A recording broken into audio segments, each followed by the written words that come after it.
If members could mute their microphones if they're not speaking, please. Thank you. Welcome to this meeting of the East Lothian IJB on the 15th of September 2022. This meeting is being recorded and will be made available as a webcast in order to allow the public access to the democratic process in East Lothian. East Lothian Council and NHS Lothian are the data controllers under the Data Protection Act 2018. Data collected as part of the recording will be retained in accordance with the Council and Health Board's policies on record retention. The webcast of this meeting will be publicly available for up to 6 months. I'll now take a roll call of attendees and also note any apologies. We have apologies initially from Councillor Lynn Jardine, from Fiona Ireland, Val de Souza, from Ian Gorman, and also a note that Claire Flanagan will be late into the meeting. I'll now take the roll call of attendees. Shameen Akhtar. Present. Lachlan Bruce. Carol McFarlane. Carol McFarlane. I can see Councillor McFarlane there. Elizabeth Gordon. Present. Peter Murray. Present. Thank you. Maureen Allen. Present. David Binney.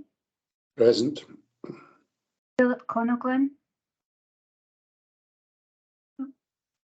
Lorraine Cowan. Present. Thank you. Wendy Hale. Claire McIntosh.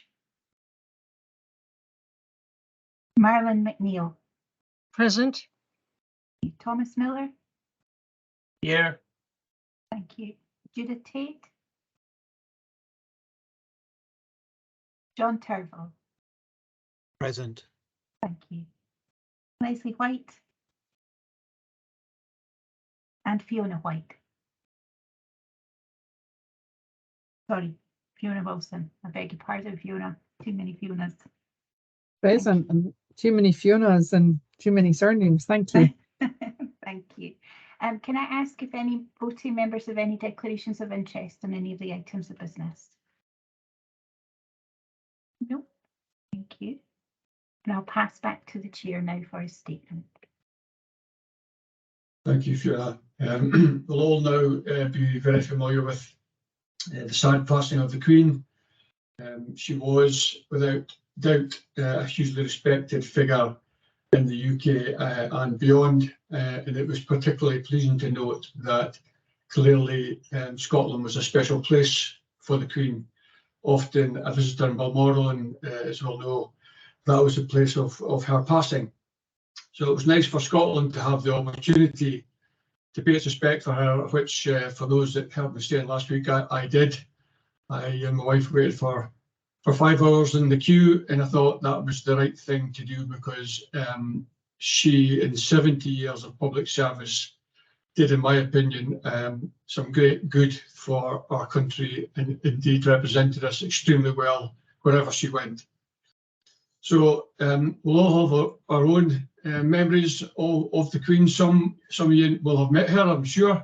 Some of you will have been in her company in various guises. And some of you will have watched the pageantry that went on often over the years, much of which the respect was garnered out of the Queen's own participation and involvement in those. So it's very pleasing for me to be able to say just a few words acknowledging the great contribution she made and inviting you to participate with me in a minute's silence, just for you to reflect on your own thoughts before we commence today's meeting properly. So if I can ask you to do that starting now, I'd be very grateful. Thank you.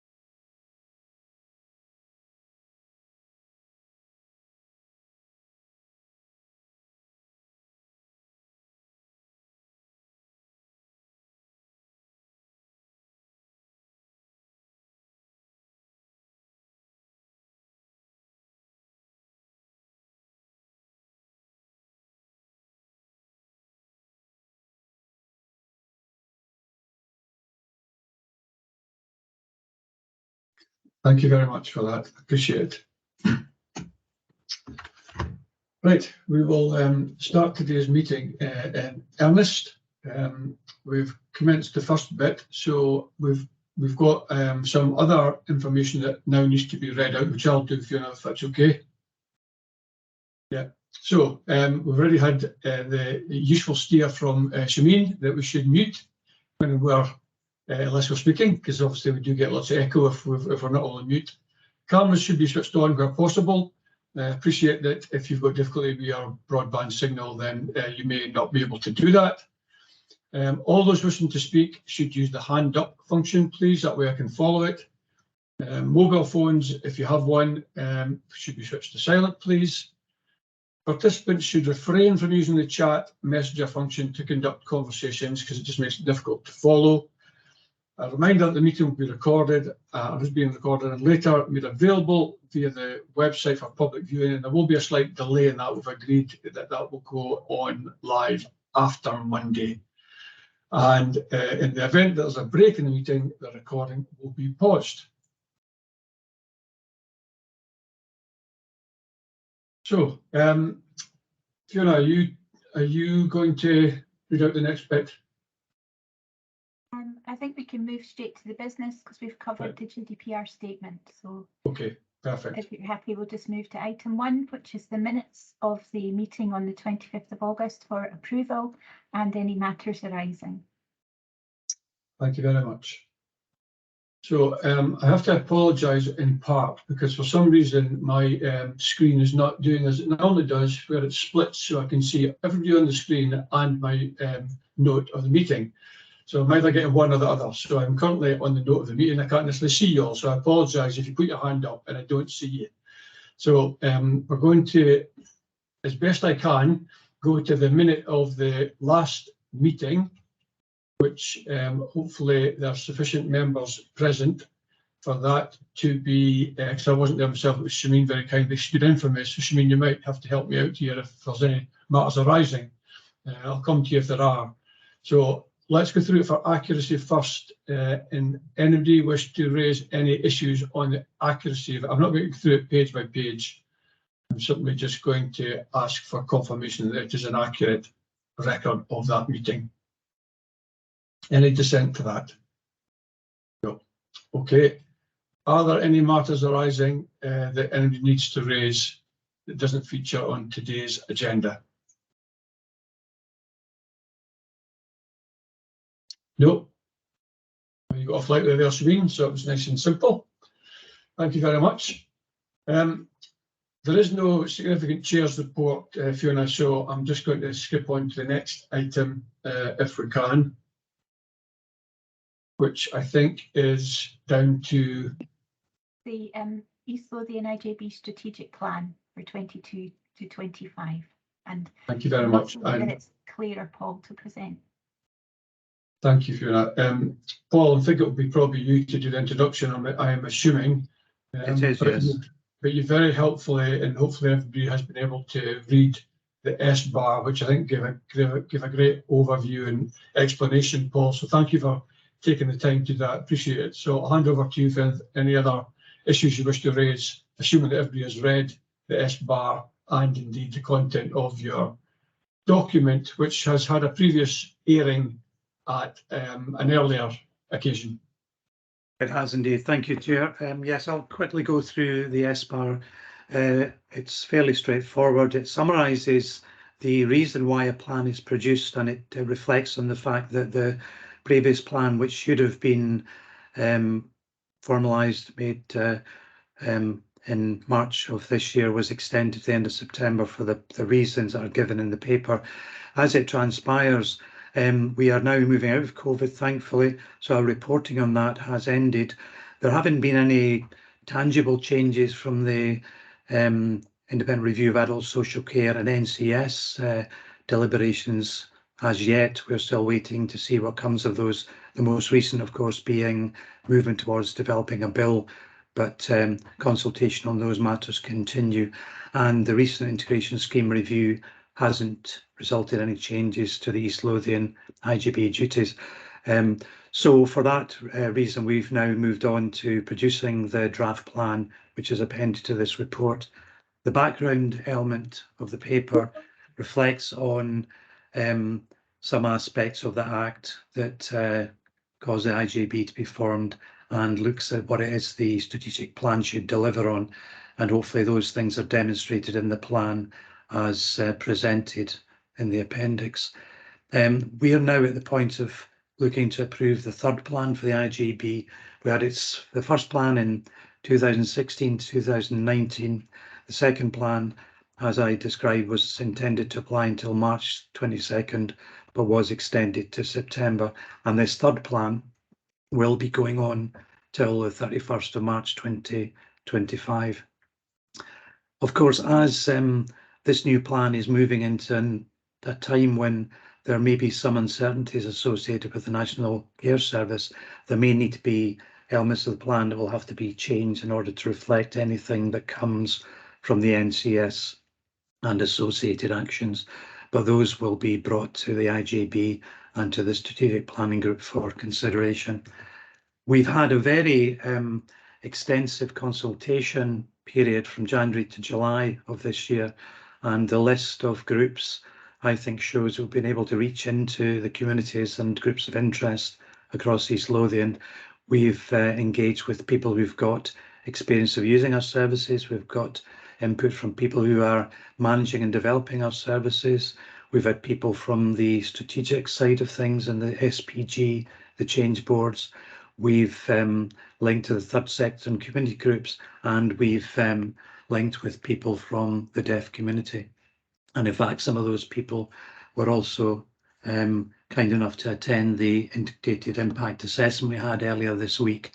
And it's fair to say that based on the IIA, the integrated impact assessment, they felt that the plan that we developed and the priorities we'd articulated through that plan will not have undesirable effects on any communities. So in terms of IIA approval, that's been achieved, which is good to know. The process of consultation was also followed by a period where we looked at the local and national policies and strategy drivers, what it is we'd managed to achieve through our previous plan, and demographic and other changes that are current, happening now, and are going to continue into the future. We also looked at data contained in a joint strategic needs assessment document, and that will be appended to the document as well once it's published.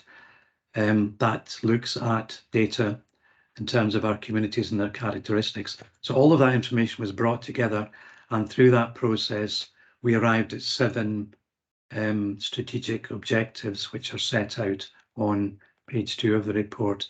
And those are to develop services that are sustainable and proportionate to need, to deliver new models of community provision, working in collaboration with communities, to focus on prevention and early intervention, to find ways to enable people to have more choice and control and to provide care for them closer to their home, to further develop and embed the integrated approaches and services that we've achieved over the period of the previous strategic plan and into this one, to keep people safe from harm across all of our services in all circumstances, and to address health inequalities. And this year we've looked at 4 sort of supporting elements to the delivery of the objectives. Those are the strategic priorities, and those are the actions, activities and developments that will be delivered by the objectives and support the objectives. Enablers, which are, I guess, infrastructure, practical supports, including input from partners to our objectives. An annual delivery plan that will provide the IJB with assurance that we are moving on the objectives, that we are delivering as required, and will, I think, give assurance to services that they are also being heard within the IJB. And importantly, an annual performance report. And I know that Claire Goodwin will be presenting on that later in the meeting. So in terms of the completion of the plan, we're looking for approval today from the IJB. The plan itself is currently only in text format. It will be designed in order to bring desktop publishing elements to it, to make it a bit easier to read, and also to include images in order to make it a bit more personal than it is at the moment. So that will be done over the next couple of weeks, but the deadline date for completion of the report is the end of September, and that will then be the point at which it will be available on the web and can be, I guess, considered to be live and active. So in terms of recommendation, we're asking the IJB to note the processes that have been carried out to develop the plan and indeed its objectives, to note that will be an annual delivery plan for the strategic plan, which will report on progress, to note that the SPG approved the plan at its 6th September meeting and agreed to recommend it to the IJB. There were a couple of minor amendments which were about making reference to children's services being mentioned under the NCS proposals as a possible future element of IJB work. There was also reference to equally safe needing to be put in. So these were more drafting elements than fundamental points. So those have been done. So the version of the plan you see today is the one that includes strategic planning group observations. And lastly, the recommendation is to agree to accept and therefore publish the 2022 to 25 strategic plan. Thank you very much. Thanks. I'll open up to questions in just a moment. I'll maybe ask Fiona Wilson if she wants to add anything. As Fiona, you will be hit for much of the delivery of this, so you might want to comment on its content or ambition. Thanks, Chair. Nothing to make you nervous when you're told you're going to be hit for it, but I suppose I just want to support Paul in his presentation. I suppose as a chief officer and as an HSCP, we really want to be ambitious about our local communities and really strive to do the best for them and ensure that we have the strategic direction that meets their needs. We're looking for you to support this, as well as support in telling the story of what we're lothian to achieve. So I don't have really much further to add, but I think we are keen to be ambitious. We are keen to deliver for the people of East Lothian, and we know that there are opportunities that we can grasp around keeping people closer to home, developing intermediate care, developing that person-centred approach, all in advance of the National Care Service that really allows us in East Lothian to be looked at as a potential kind of how things work well. So I'm just going to pause there, and I hope I've not said the wrong thing that's got me into trouble, but I really want to emphasise how important this is to us for the people of East Lothian. Thanks, Fiona. That's really helpful contribution. I suppose the single most important thing for me is that it demonstrates, you've said it very well, it demonstrates that irrespective of the work on the NCS, we're still very much open for business. We've got clarity around where we intend to go. We've got an ambition, as you've rightly described, and we've got a number of people that are in the audience today, in our group today, at the meeting, who are going to be very keenly looking to deliver against these stated objectives. So all of this is a reflection on business as usual, and the NCS will happen around us, and we'll deal with that as and when, as Paul already alluded to, as and when it happens. The bit for me that jumps out is the second point of the strategic objectives. That's the strategic enablers, because without those, really the whole thing is flawed. So that's clearly a part of the jigsaw, if you like, that we need to pay particular attention to. The partnership input. You haven't said workshop, people that work in the health social care, Paul, but I'm assuming that in infrastructure you cover that by the workforce connection. So those bits, if you like, are arguably the bits that are going to potentially cause us to be slightly distracted from the stated intent, because without those really key parts working well, then the ambition may not be realised. So we need to be watchful of where that contribution is and where we can influence it, particularly with the partnership. We do that because they are effectively our or delivery tool. Yeah. Or tools, both partners in this. Does anybody else want to add anything, or does anybody else want to question Paul on anything he said? Maureen? And thanks, Peter. Paul, I know that we had a conversation on Tuesday, but I've actually read the strategic plan now, so just a couple of comments on the, and I don't know if you can change this, but you know, on the bit that says strategic context and our approach, there's reference to the framework for the community health and social care, and it states that we plan to use it. I'd like to see a commitment there, rather than just saying we plan to use it. I know it's probably, you know, What page are you on, Maureen? tomatoes. Well, it's page 9, but I think it's page 16 in the papers. I've tried to do some scribbly notes, so. No, that's fine. Just so others can follow what you're saying. So strategic context and our approach. Yeah. Right. Do you want Paul to respond to that first, Maureen, before you move on? Have you got any other comments?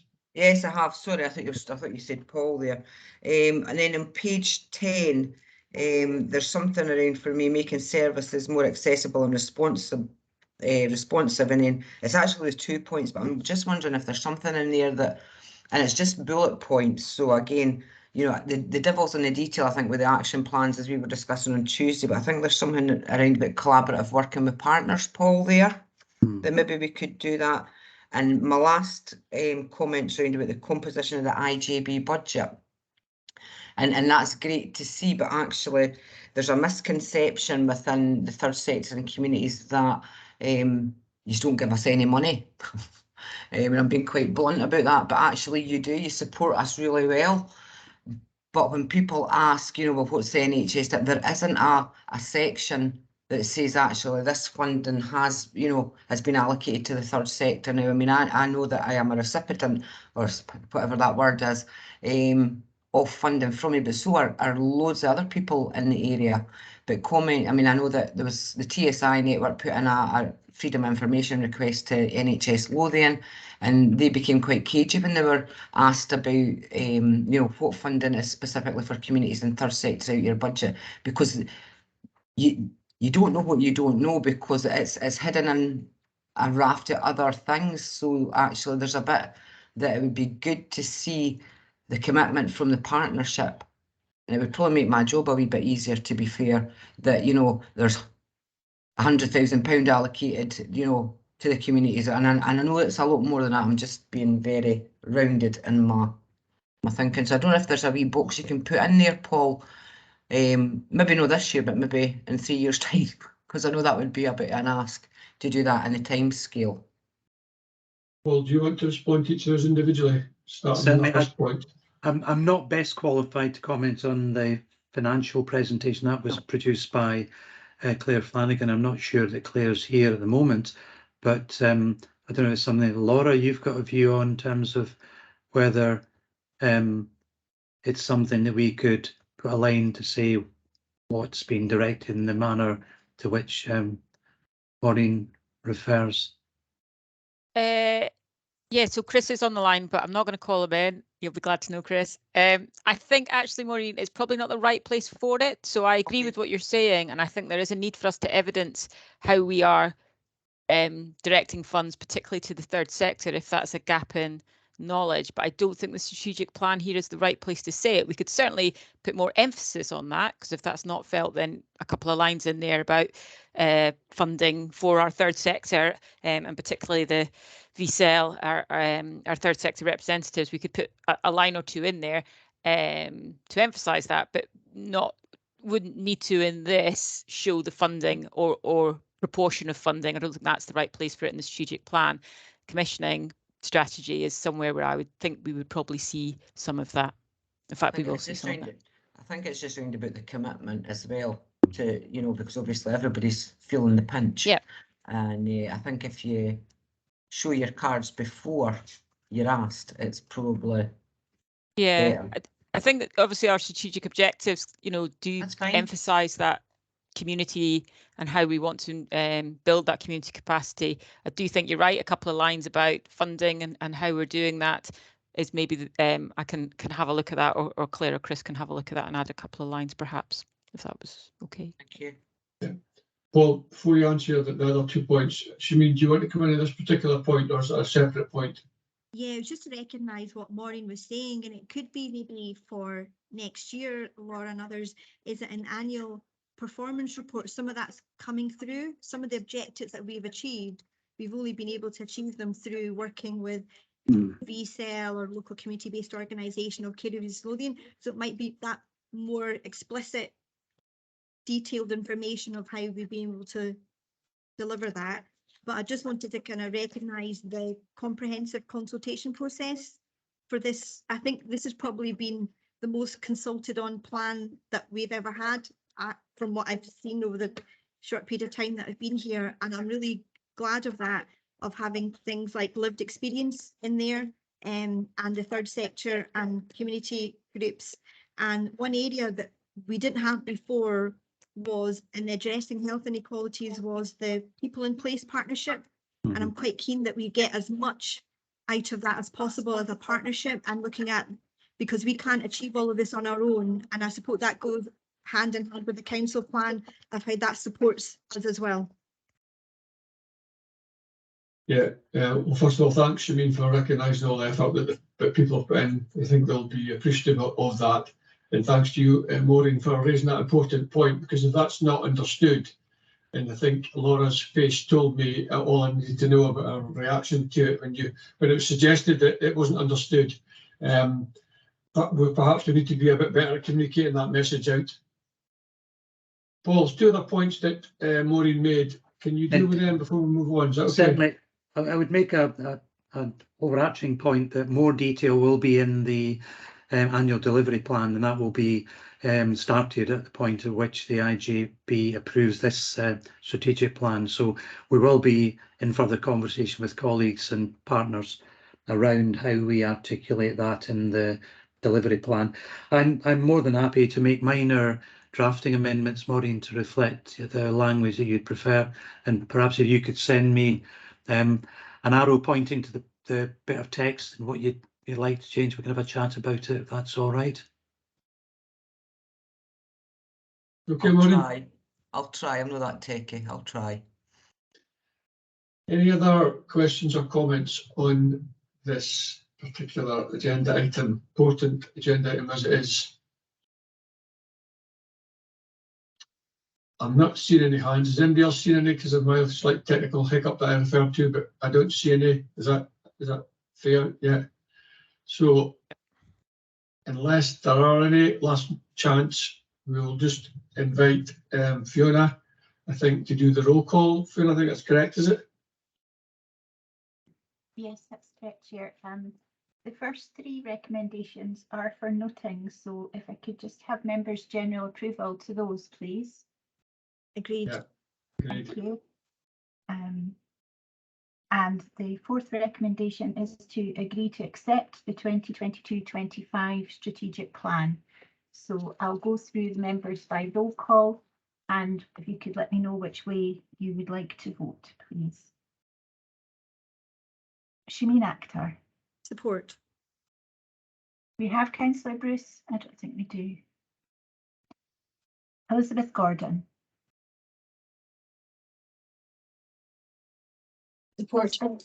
Thank you. And Carol McFarlane. Support. Thank you. And Peter Murray. Support. That's the recommendations approved unanimously, Chair. Thank you. Can I just close this agenda item by expressing my own personal thanks to everybody involved in it. I know it's been a lot of work, and Siobhan summed it up better than I would have about the involvement, because Siobhan's sort of been a local councillor, will get first hand all of the feedback. So Siobhan, it's really good of you to express that on behalf of those you've been engaging with, that there's been a very effective consultation. Really important for people to hear that the work that they put into this has been recognised and has been valuable to the product, and that's the key thing, that it's shaped the product in part. So thanks to everybody involved in this piece of work. So next agenda item, Fiona, is?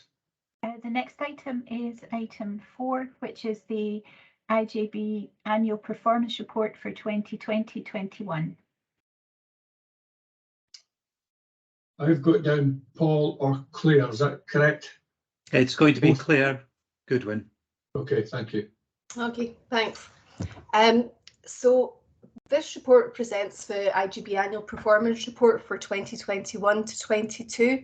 And the first point I need to raise really is an error on my part with the heading for the cover report. So I've got it down as 2020-21.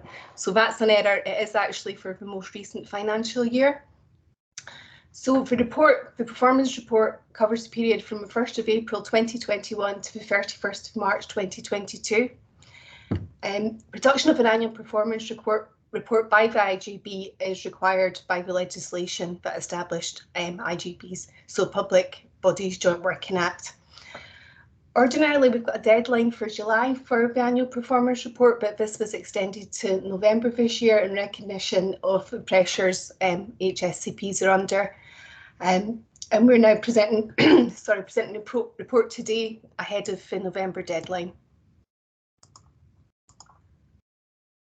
So our annual performance report has been developed in line with guidance produced for HSCPs. As required by the guidance, it fulfills requirements in terms of describing performance and planning and carrying out of integrated functions. It includes details of performance against national indicators. They're included on page 49 to 50 of the report, and it also includes details of financial performance on pages 61 to 65.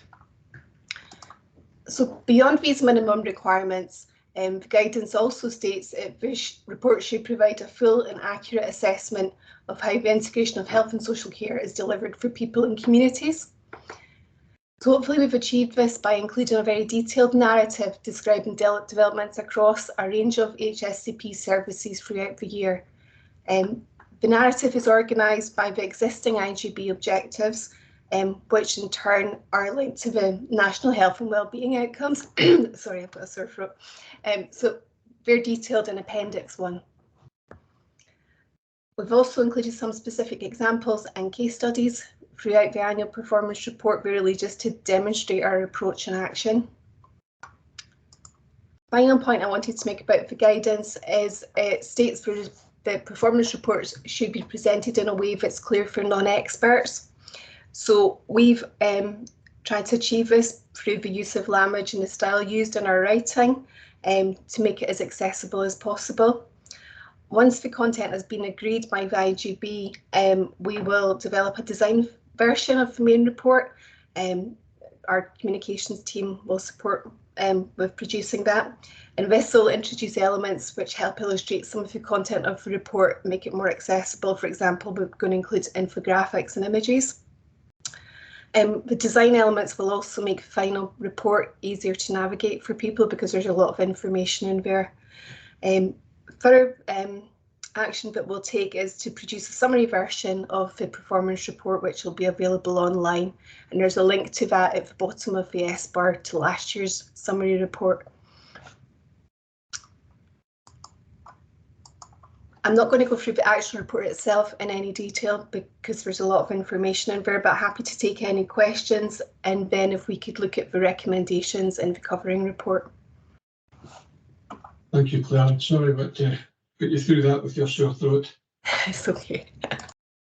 Another great piece of work, great summary of activity for me, albeit we're never going to be perfect because no health and social care partnership is perfect, but it clearly demonstrates the amount of effort going in over a long period of time. This is a combination over a number of years because obviously things have evolved, and we had the rather challenging scenario of COVID that kind of impacted upon much of what we would have ideally done, but nonetheless I think it reflects really well on all the staff and the contribution they've made. So just with that very short introduction from me, I'll open it up for any questions or comments.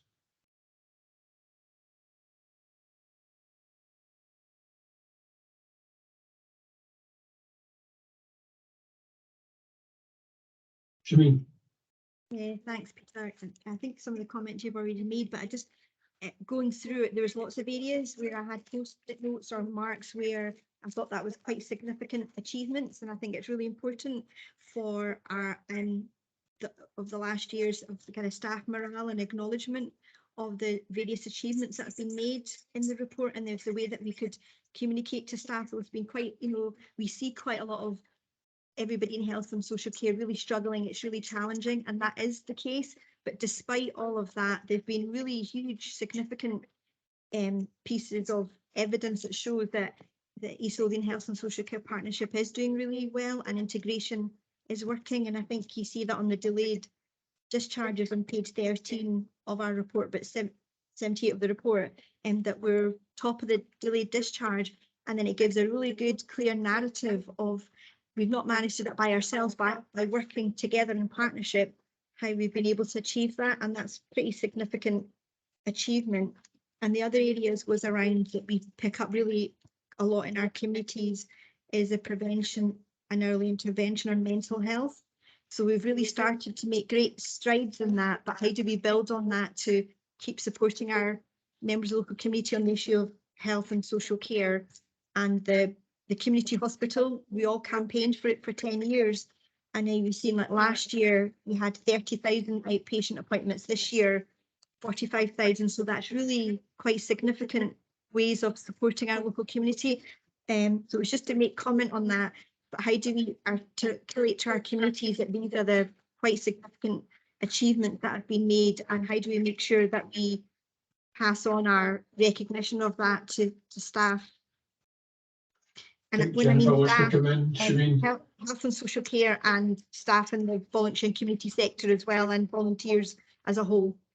Yeah, no, Siobhan, thanks very much for all that. Sorry to interrupt you there. I thought you were finished, but I think Jennifer wants to come in.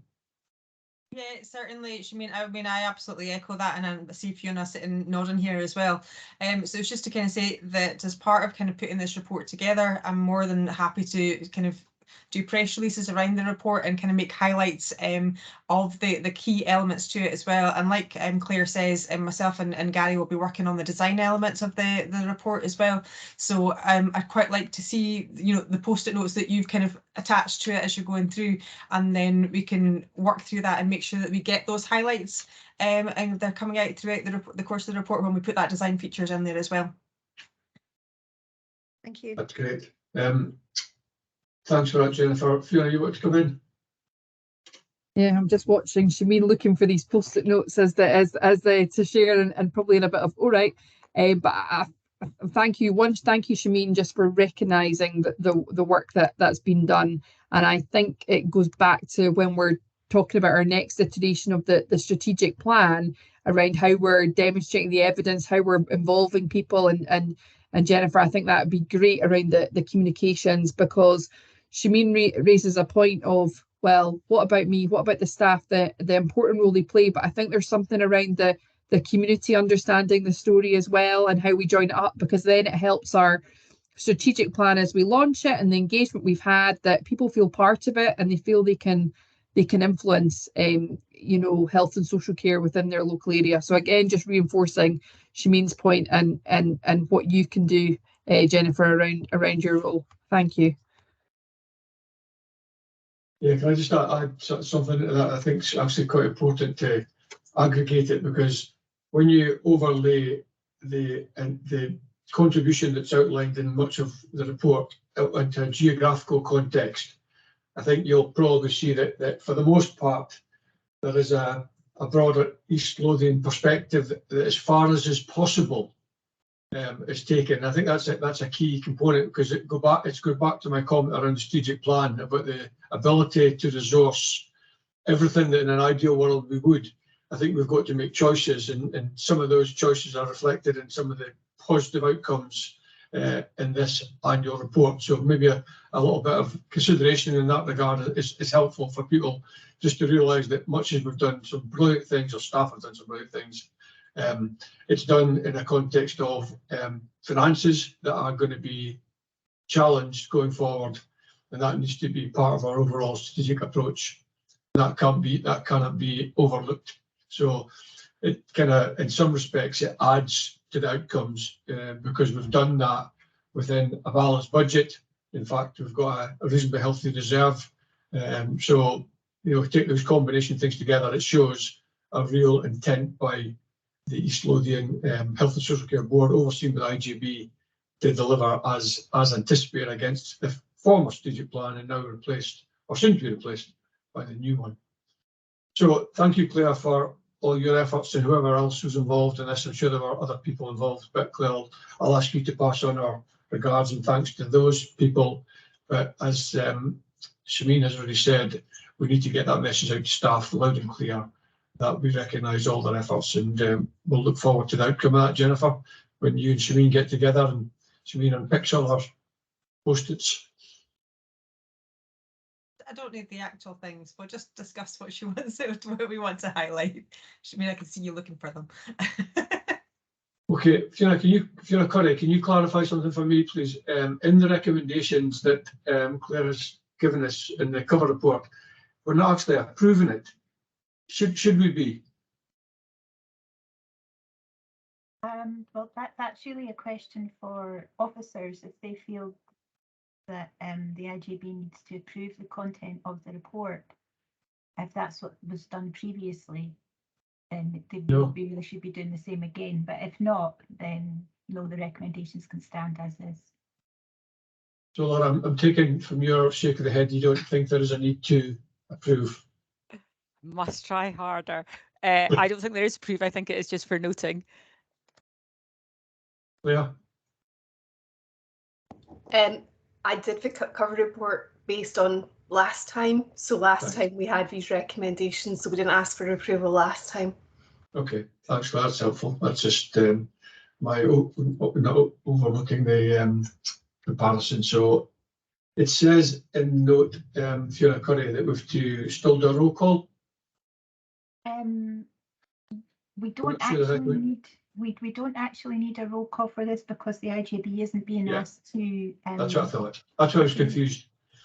Yeah. So the recommendations are to recognise the achievements of East Lothian Health and Social Care Partnership and individual services throughout the year, and to commend the contribution made by staff, volunteers, communities, and partner organisations. Are we content to do so? Yeah. Agreed. Thank you very much for that. Next agenda item. Thank you. That's the agenda item 5, which is the East Lothian Community Hospitals and Care Homes Provision Change Board. And it's Laura to present. Thanks, Fiona. Thanks, Peter. So this paper was prepared by Bruce, who's actually on holiday, which is why he's not here today to present it. It's fairly full and there's a number of appendices in it, which I'm sure you've had time to look at, and really gives a kind of summary of where we've been over the last few months since we were last at the IJB in relation to the work of the Provision Board. I will take you briefly through the paper and then happy to take any questions. So I wish to complain about the paper, but if you almost turn over and look at the capacity and planning working groups first, that gives you an indication of the information that we have then consulted on, which is the first bit of the paper. So with regards to the capacity and planning working groups, that has come out with some clear statements about hospital beds and about care home beds, how many are needed throughout the county, and that's based on our current population and future population, and also about our position with intermediate care and where we want to go to ensure that bed position is correct. So you'll see that we have sufficient hospital beds within the community, and with care home beds, there is a potential for a need for a further 30 beds, which would need to be managed by the partnership, but that's not yet clear, as we don't know quite how many beds are, or there will be beds that are not being used currently or are very soon will not be usable because of the environment they're in. So it's a bit more of an uncertain picture there, but the general position is that we have a large number of care home beds within East Lothian, and the private sector are building rapidly within East Lothian, which means that we do have a sufficient number of care home beds. So based on that information, and particularly with regards to intermediate care, there has been a period throughout the summer of engagement with our communities, which many of you have been involved in. I think I have seen. And the paper just details some of the kind of high level themes that have come from that engagement. We also used the work that Jane was doing in relation to the strategic plan to help inform the consultation process as well. The engagement and the kind of numbers that we saw and the way we did it is within the appendices, but I just want to highlight those themes that Bruce has initially put into the paper, that very clearly people are saying people don't want to go into care homes. It's not their choice or destination choice. They want to live as long as they can in their own homes. There was a lot of conversation about housing and accessible housing. We're obviously working closely with housing colleagues on that. People want to remain as independent as possible, close to their families. Gave us a good opportunity to talk about our challenges with staffing, challenges within the community to engage volunteers and manage that with our third sector. A lot about transport. Although we have these services, how do people access them? Which was valuable and interesting, and again is something that we're looking at. I think for me, the clear bit was about that early intervention and preventative services, and how do we start to build on that and build our communities up to help support that. We don't have staff. We're not looking like we're going to have a lot of staff for care at home. So we must think about alternatives and think about how we can use other services to support particularly areas where we're struggling to staff. So that again was interesting, relevant. The bit for me, which was very powerful, particularly in one of our carers sessions, was around information. Again, almost to hark back to our previous point, we've got lots of good services, delivered very well, high standards of care, but somehow people don't know about them, or people are going through the system and not finding out about them until they're in a crisis. So about that single point of access, the importance of people having information, having clear pathways that, for their health and social care journey, and really supported on that. And it's obviously a big piece of work Jen is working on with us, that came through really clearly. How do we make sure that people get the information they need at the very beginning of their journey and not when they're at crisis point? So the only other bit from the paper for me was to talk a little bit about the finance and capital working group, and that was to say those meetings have now occurred with both our finance partners, sort of early stages of looking at the funding. Important for us to know how much money we have and therefore what are we able to do, but those are early stages just now.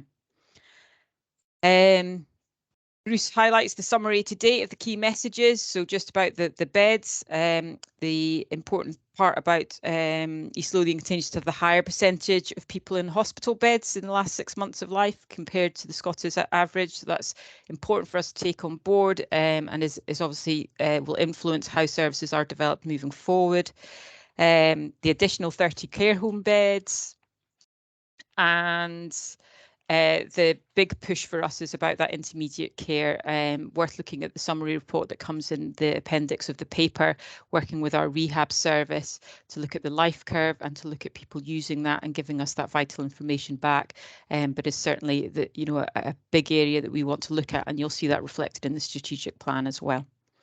So the recommendations were just to note the actions and work to date undertaken by the Change Board in relation to the 3 working groups, to note the summary to date and this work and its key messages, and to note the continuing ongoing pressure of staff as a result of the impact of COVID-19 and the service impact of COVID-19 through high levels of sickness, high vacancies and staff self-isolating. And that is very clear throughout all our engagement sessions.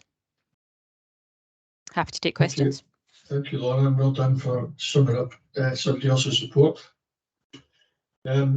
Obviously lots of work, and I would echo Laura's sentiments around if you've not had the chance to read it in detail, the intermediate care summary, if you like, and the work that's going on there is again another really positive reflection on some of the work that is happening in the communities. And I wish I had a magic wand to say, Jennifer, you're probably holding it, the magic wand, to get the communication more effectively conveyed to the public, so that the very point that Laura makes really well, that we don't want to intervene at crisis point, we want to intervene at the earliest point, which I think we've got the opportunity to do so with the resources and facilities and competencies in all the various areas that has been established. So that's a key issue going forward. But the second one that Laura highlights is going to be probably the most difficult, and that is finding the correct source of capital funding for the projects to make their way into the ideal scenario that we no doubt will come up with as an outcome of this work. But the best thing for this, for me, for the board, the IJB, is that you're getting sight of some very effective work that goes on behind the scenes for most of the time. But this change board is, as is demonstrated with all the summary that Laura has shared with us, and you can read, is showing very clearly there's a lot of stuff going on. We're now reaching the point where the critical nature of moving it to the next phase is upon us. And that will include clearly the resource guarantees that we seek through workforce and the funding. And if Claire is with us later on, she might be able to say a little bit about that. I'm not going to suggest that she's got an answer to it, but she might have an observation on it. But I know in general in the public sector, capital funding is quite challenged. I think it's probably fair to say as we speak. So any questions for Laura or comments somebody wishes to make? Anybody that's involved in some of this work want to make any particular added contribution to what Laura summed up in the reports? Maureen.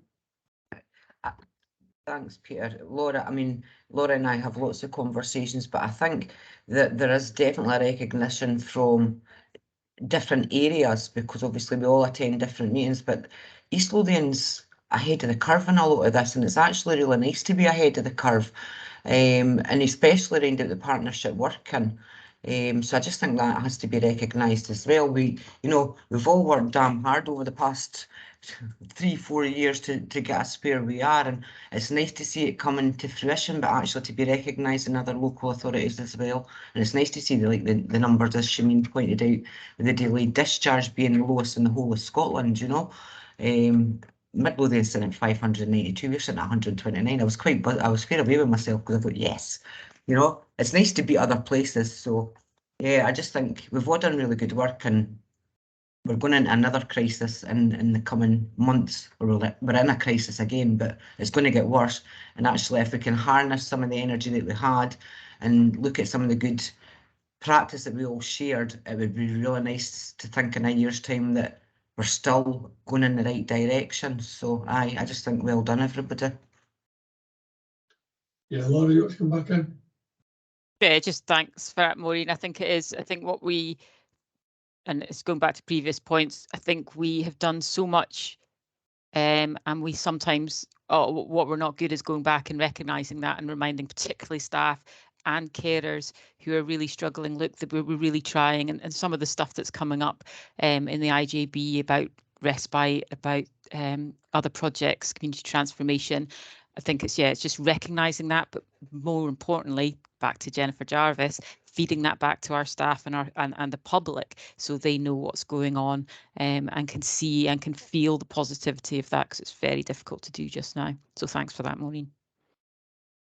Yeah, Shameen, just before you come in, just a quick add on to what Laura and Maureen have said. That I was having a conversation just the other day with somebody, and I was keen to ask the question around the perception of IJBs post-COVID, because I think when you look at all Audit Scotland reports, they're all authored pre-COVID, and what happened through COVID, you would, I think, have a reasonable case to present is that integration took on a different view, and people were encouraged to perhaps find solutions to things that had been difficult nuts to crack for many a year. So it'd be nice just to perhaps reflect on the post-COVID period of integration and see where we are in relation to where the NCS wants to take us.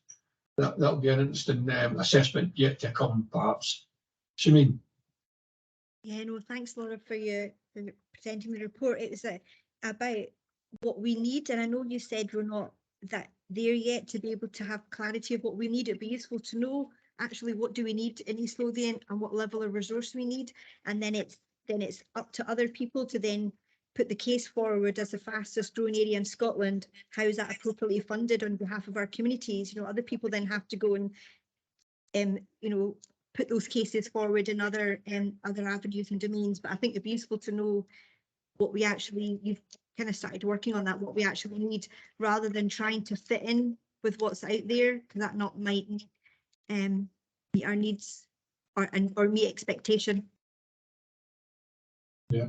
Do you want to respond to that, Laura? And just take that as a no, comment? just to agree. And I think we have that picture of what we need getting clearer and clearer, and that engagement was really useful for to almost have that reaffirmed by the people that we spoke to. And I think you're right, it's now about the challenge to us and our partners, including the community and third sector, to say, right, how are we going to deliver on this? And we need to do it differently. And we've got some really good services out there, so it's building on those and kind of bringing in some innovation in areas which have maybe got a little bit stuck. So yeah, I completely agree, Shameen, thanks.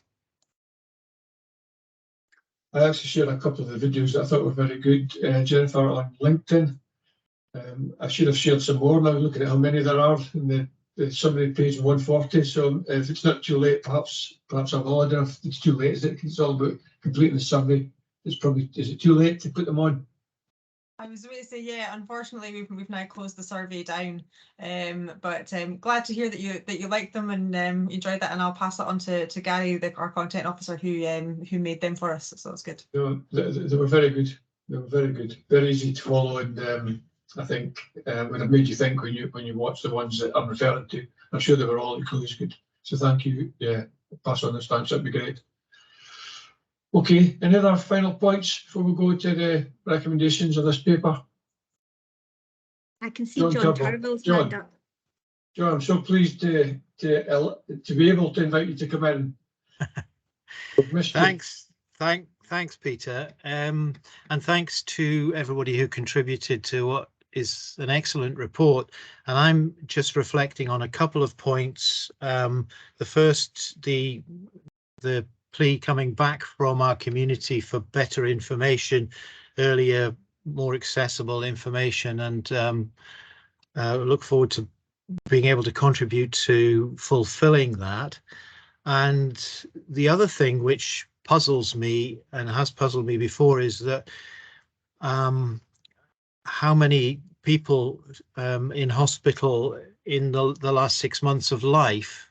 This has come up before, and I haven't really understood the explanation for that, given that we do have such good services, but there's got to be some explanation for that, and it is a challenge to us. I think we want people to have the opportunity to spend as much time as possible at home. That really matters to people, and it'll be interesting to see what happens to those figures, but I think we need to understand that better, and that could lead to some work on changing that, to have more people looked after at home. We know we've got good services. Whether we've got as much capacity as we need, I'm not convinced of that. And I think some of it's about our frail elderly patients at home. We know a lot about the people in care homes and in hospitals, but we know less, and we reach out less probably to people who remain at home and whose needs are less well defined. Yeah, that's very useful thoughts you shared there, John. Fiona Wilson, I don't know if you've had time to consider that, the point that John is making in terms of how we might address that, but obviously it's a key issue. I'm not going to press you, Fiona, because it's not fair to you. You've not been in the job long enough to perhaps understand that, but I think it's a really fair point and challenge that John's presenting. If I can come in, Chair, I would support John's point, and I saw other people nodding. that's something we really want to pick up as part of our strategic direction, because we want to provide care close to home, and capacity and workforce are a huge issue for us, but it doesn't mean we shouldn't be ambitious to try and do that. So Bruce Dickey and his work has very much picked up on that, and we will keep pushing it forward. And thanks, John, for flagging it, because I guess for me and operationally and strategically, it's the parts of the system who maybe aren't as connected as they could be and know what we can offer within our local communities that support people. So community nursing, palliative care, care at home, all of these different opportunities that starts to build that kind of pathway for people to allow them, and there are just a few examples, to remain at home longer. And I guess it's a bit back to using Jennifer as well around that comms and building confidence in us. So I hope that answers the question, but we know it, and we've got a distance to travel. Yeah, thanks, Sharon. Are you okay with that, John? We'll note your useful comments and allow that to progress, hopefully, in the relatively recent future. Okay. If there's no other hands up, I can't see any. We'll just go to the recommendations. We don't need a roll call for this. So they are as outlined on page 138, I think it is. Yeah, 138. To note the actions of work to date undertaken by the Change Board in relation to 3 working groups and the production of the intermediate care paper and our focus upon Home First. Second one is to note the summary to date of this work and its key messages. Third, to note the continuing and ongoing pressure on staff as a result of the impact of COVID-19 and service impacts of COVID-19 through high levels of sickness, high vacancies, and staff self-isolating. Are we happy to note? Yeah. Agreed. Okay, thank you all. That takes us to our next agenda item. Now, I'm not sure whether Claire has been able to join us. She did message me, say should we try to. I'm here, Peter. Yeah, yes, excellent. Okay, item 6 is the 2022-23 Q1 financial update. So thank you, Chair. Good afternoon, everybody. This financial update report provides the IJB with its Q1 financial forecast position for financial year 22-23 and provides an update on the work underway to support COVID exit.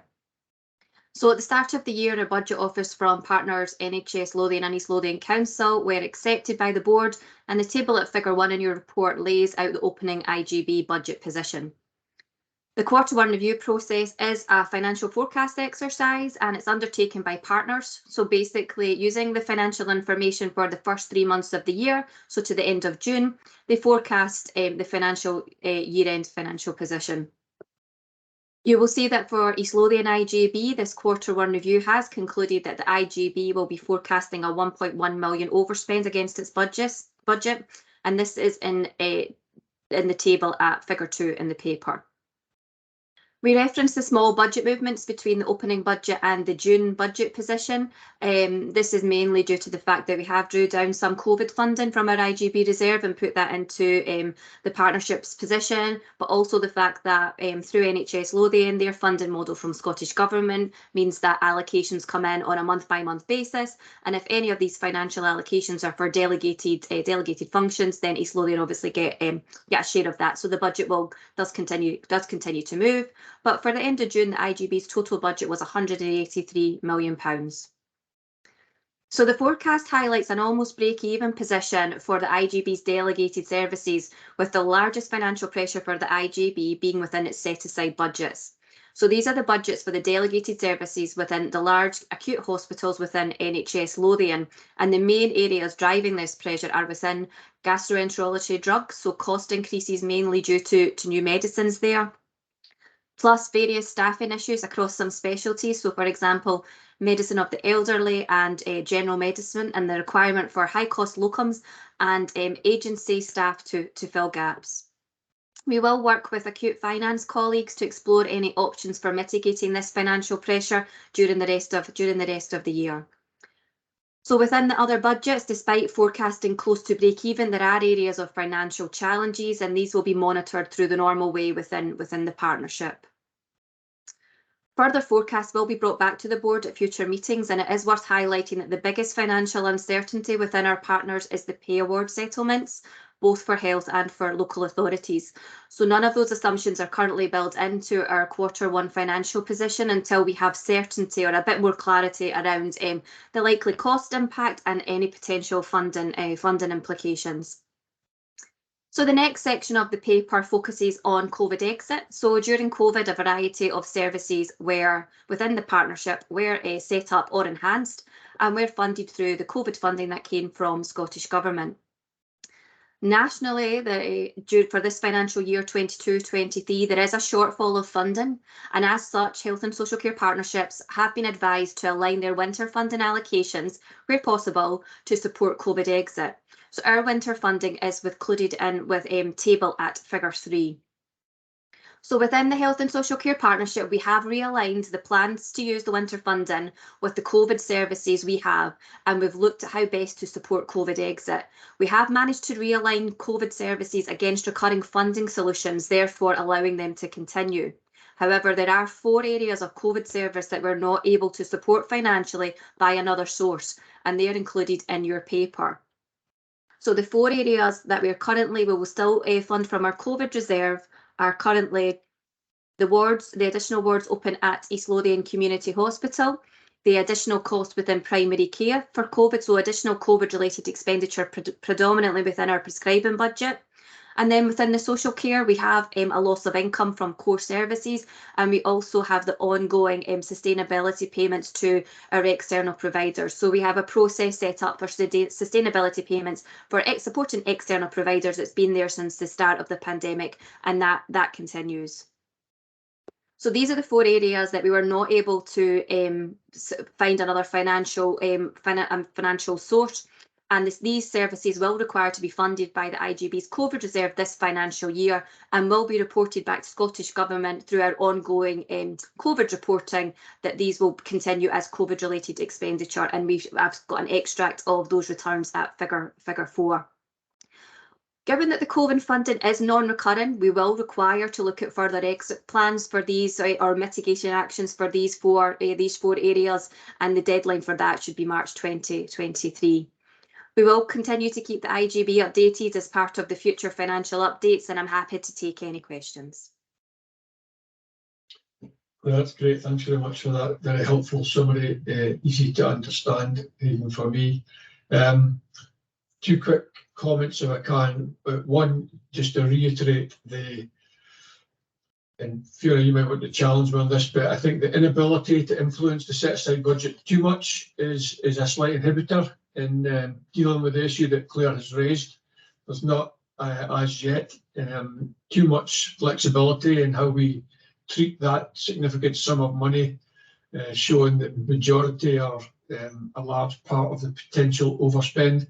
So that's something that we might need to give some more consideration to as we go forward. And the second point is obviously the COVID costs going forward, not necessarily this year, but as Claire rightly points out, if there's still key areas that we're having to consider by drawing down from the reserves, and those reserves are no longer available to us because there's been some clawback of those reserves required in the year we're in, then that might present some significant additional financial challenge for 23-24. Is that a fair assessment, Claire? Yeah, I think you're absolutely right, Peter, and we did have this conversation at Audit and Risk. So just to make the board aware that we have received a letter from Scottish Government talking about reclaiming of any unused COVID reserves from IJBs. There's not a lot of detail in the letter, but what it does highlight is that given the change in public health guidance, that COVID expenditure has decreased across the system, and therefore it's potentially unlikely that IJBs will require to use their full COVID reserve balance. And given that it's earmarked purely for COVID, you wouldn't want it just to sit as an unused reserve balance continually. So what they have asked us to do is that there will be we do routine reporting in Scottish Government, which is in the paper, and as part of the next iteration of that routine reporting in terms of our COVID forecasts, after that exercise, it's likely that Scottish Government will be doing an adjustment, and I'm not sure the practicalities or the logistics of how this will happen as yet, but they will be looking to reclaim any COVID funding that is projected to be unused. Thanks, Claire. That's helpful. Elizabeth, you want to come in? Thanks. It was just a question just so I can understand. I think I read somewhere that Caddington Corn Exchange is currently being used for vaccinations, and I'd wondered, and I think the lease is to be ends in, or not sure if it's a lease, but the arrangement ends at the end of December 22. Is there any sort of exploration of extending that, and obviously will that then have an impact on using some of the COVID reserves? Who can take that question? Claire, you? Yeah, I can probably answer your second point, Elizabeth, but I think Fiona might come in around the continuation of the lease and that. But in terms of the COVID reserve, the way we've done it with in partnership with NHS Lothian is that the vaccination programme in its totality, even though it's a East Lothian vaccination programme, a Mid Lothian, an Edinburgh and a West Lothian vaccination programme, it's all been consolidated with NHS Lothian, given there was an element of capital infrastructure and lease infrastructure required. So it all sits on NHS Lothian's COVID return. So NHS Lothian actually fund the vaccination programme from their COVID allocation. We don't do that as particularly through our IJB. That's not the same across the country. That's just an arrangement that's been set up locally within NHS Lothian. And I'm hoping that Fiona will come in regarding your lease point. Thank you, Claire.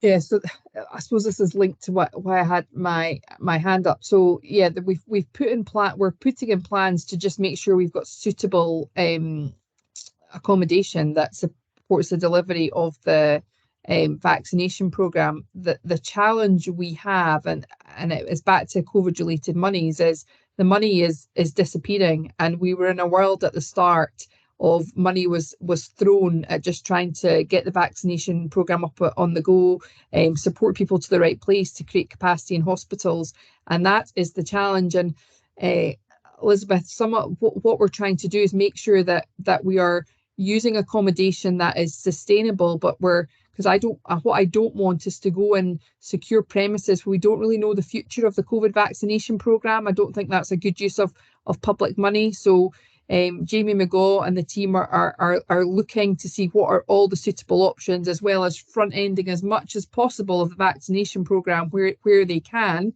to get as much done. So we will have accommodation, but I think it's identifying the best use for the kind of for public money. And my nervousness is I don't want, and not that we have capital money, Claire would tell you, I don't want to be going and converting places and putting money in when actually we don't know what the COVID vaccination programme is going forward next year. That doesn't seem reasonable. So yes, we will have a plan, and that's looking at alternative premises, perhaps even going back to the community hospitals we did before, as well as making it accessible for people to attend for their vaccine, because by December a huge cohort of the high risk frail elderly will be done, and we get to the populations where people are working. So we are very much working on that, but it's balanced with the money. But again, I just wanted to reiterate this, and we have a responsibility in the comms with our staff. There's not lots of money about. It's about back to being really the grip and control approach, transformation. So all the great work we've identified and done so far around some of our bed base, but also around transformation further around how we deliver services. I think, and then there's I suppose I would just add in the National Care Service, where I think will add a real challenge around kind of people's nervousness around money, around our partner organisations as well. So it's going to be an interesting, I would say, few months and years ahead. But I suppose I want to iterate that it doesn't hamper our ambition of doing the right thing, but we just need to make sure that we are being able to be transparent around the use of public money and ambitious around the transformation. We can't just keep doing things the same and take the learning that we've had through the pandemic and the resources. Now, I hope, Claire, I've said everything and I'm not going to get scolded later for saying, but I suppose that is just a really, really important point around the money. Yeah, I think this financial year is probably going to be okay for us as an IJB, and I'm saying that with a prediction of a 1 million overspend after the first three months of the financial year. But I think for us, the focus has to be on the future years, because I think that's where, when the COVID money runs out. And so, for example, the fact that we are still funding the additional prescribing costs from our COVID funding. Once that COVID money's away, that prescribing pressure becomes a baseline, and it's not insignificant. You know, talking about £500,000, £600,000 of additional kind of prescribing pressure on top of the normal growth that we get year on year. So I think this is why in the background we are developing that IJB standalone financial plan to bring back, just to give everybody that kind of 5-year financial outlook and let you see the kind of the assumptions and the challenges that's ahead, for not just for this IJB, for IJBs across the country, for health boards and for local authorities. Yeah, I'm afraid that's the harsh facts, Claire. So we'll need to match our strategic plan with that funding envelope that you've just been describing, and I'm sure that we'll go some innovative ideas going forward. Fiona, the team will be no doubt already thinking of that as we head towards the planning process for next year, which seems to come round ever quicker. Siobhan. Yeah, thank you, Claire, for your report. I'd just like to maybe at a future meeting better understand the prescribing, because in our performance report we spend just as more on prescribing than we do on the GMS service, and just to better understand that, we've got community link workers. That's just one example, and how are we using them in the most effective way possible? Is it something we need to build on? I don't have the answer, but just maybe delve into that a little bit more. Yeah, we can definitely do that, Siobhan. We can bring a bit more detail as part of the finance paper, or we could maybe even ask our prescriber or pharmacy colleagues to come along and give a bit more detail around the kind of the financial position, but also they do a lot of good work in terms of managing the prescribing position. So just to give you a bit of an update around that. That's grand. That's And the other a one good was, question, Siobhan. and how do the section on reducing pressure on acute services, we've kind of got quite good evidence of, reducing bed days by 249, and that's just one example of a number of other figures. But how do we use that evidence to support us if we're taking a bit of pressure off acute? Yeah, you're absolutely right. The set aside position has always been a challenge for us, and the logistics around having one health board and 4 IJBs just makes the complexities around those kind of hospital sites and the funding models within those sites really, really complicated.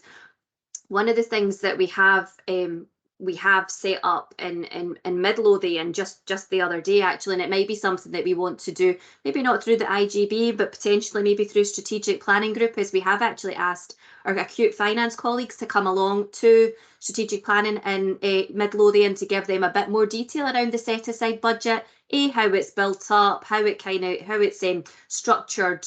I'll give a bit of a background on that front, but then to give you a bit of information in terms of what's driving it. And I think by having those kind of conversations, it would allow us to bring up an element of intelligence to obviously support. I mean, the hospital sites are under significant pressure. So actually, there's maybe something that we can do to support that more than what we've already done. So I think it's potentially a good mechanism of getting into that dialogue with them maybe it's quarterly on a routine basis. So that's something Fiona and I have spoke about, and I think Fiona was quite keen that potentially we get them along. We've just not quite worked out exactly what meeting or what forum that would be. Thank you. Yeah, that's a very good question, Siobhan. Thanks for raising them. But it speaks to my point earlier on around the ability that we should have, in theory, to influence that set aside budget. To what extent we can, that conversation that Claire and Fiona have just been referring to, I think would be a useful opportunity for us to question people involved in the spending of that particular budget, to see where that might take us. But Fiona, I'll let you come back in a second, because I know John his hand was up, so I'll let John come in if that's okay. Thank you, Peter. Yeah, it's going to be interesting to have that further discussion around prescribing. It's often difficult to understand why we spend so much money on drugs and why we don't spend more money on other things.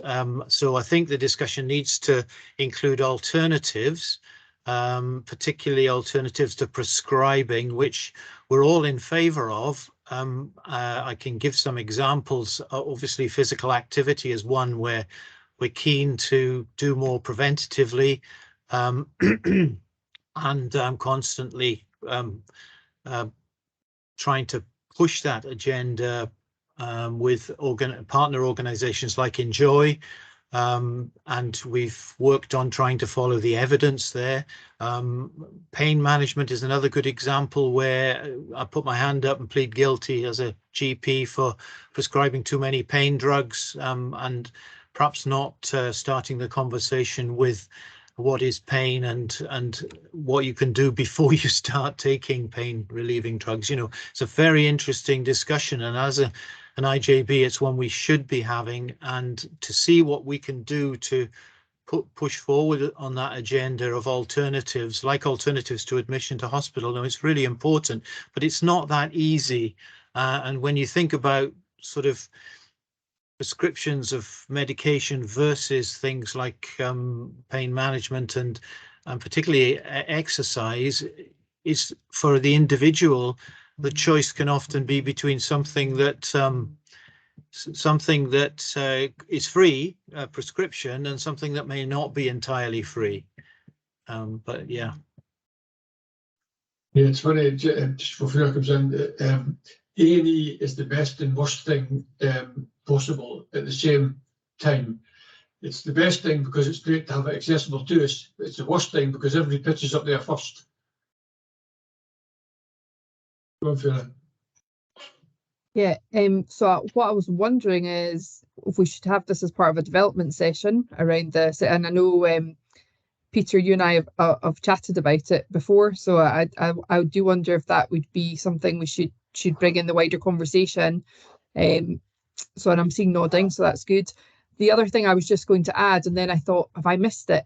But I suppose while prescribing costs are up, there's a lot of good stories in there, and John and Turville and John Hardman, who's on as well, and Claire and Chris. You know, some of the increased cost has allowed people to be more independent. It's less attendance at the GP. It's less kind of resources used, and that was just came out of the doing something different in the pandemic to try and prevent some face-to-face. And Chris will keep me right around serial prescribing. I think we've got a positive story, is that right, Chris King, around that? Or he might say we could do more, but there's lots of opportunities around that. So while there's a high spend, I think it's getting to know the detail and how we improve it, but also telling the story around actually it's been an increased cost to this drug or doing something a bit differently, but the impact on somebody's life and the ability for them to be independent, is that a kind of better outcome. And Chris has got his hand up, Chair, so you might let him tag on before I've I will indeed, but it's funny, it's connected very much to a question that Maureen has posted about the individual breakdown by drug. So Chris, I don't know if you're able to answer that question as well as the point that Fiona was speaking about. Sadly not got the detail for that one, but I'm just going to jump on the back of Fiona's comment. It was just to say, yeah, East sort of lead the way with serial prescribing, so we're currently sitting just over 10%. And then when you compare us to other IJBs, they're sitting around that sort of 2% mark. So it was just to sort of highlight there's a lot of work that's going on there. I suppose the only other thing just to note is that we actually benchmarked really well in terms of our cost per patient. We're slightly less than West, and we're very similar to Mid. And we can't compare with Edinburgh just because of their sort of population cohort and having so many students. Yeah. Thanks, Chris. I will come back to more in a second, but John, do you want to come in, John Hardman? Yeah, hi. Thanks very much, Peter. It's really good to be here. And just on the back of what John Turville was saying, one of my special interests is in managing chronic pain, and I think certainly in primary care and amongst GPs, there has been a big shift over the last 5 years in an awareness of, as John refers to, the need to remove the focus from prescribing pain medications. We don't call them painkillers anymore because they don't kill pain. And I think most GPs are fully aware of the fact that many of the medicines we prescribe don't work terribly well, are leftover legacy medicines that have been prescribed for years, and we have a need and a desire to de-prescribe as much as possible in a safe way that reduces harm and reduces medication burden. Of course, that all takes time and trust and relationships with people, and finding the time to do that is going to be one of the big factors here. I think there's a big desire to do it amongst primary care. No, that's helpful, John. Thanks for coming in. And welcome to me. And I did send John a message apologising for not having introduced him and welcome him. So latterly, he's very welcome. Maureen, does that answer your question? Sorry, no, I didn't realise that it did answer my question. Are you able to break down by drug medication, you know, what is getting prescribed? I mean, obviously there's stock control and things like that. I mean, it goes back for me, that old adage, you know, if you can buy paracetamol for 29 pence and so why are we prescribing it? And I would be interested, and it's probably a wee bit nosy actually, you know, how many GPs are still prescribing paracetamol? Because actually if it's £2 million, there's, you know, we're only doing 18 million then. So it would be interesting, I suppose, to have some kind of context around £20 million, because that's a huge budget when adult social care sitting at 25 million. That's only a 5 million difference. It sees me, it's only 5 million.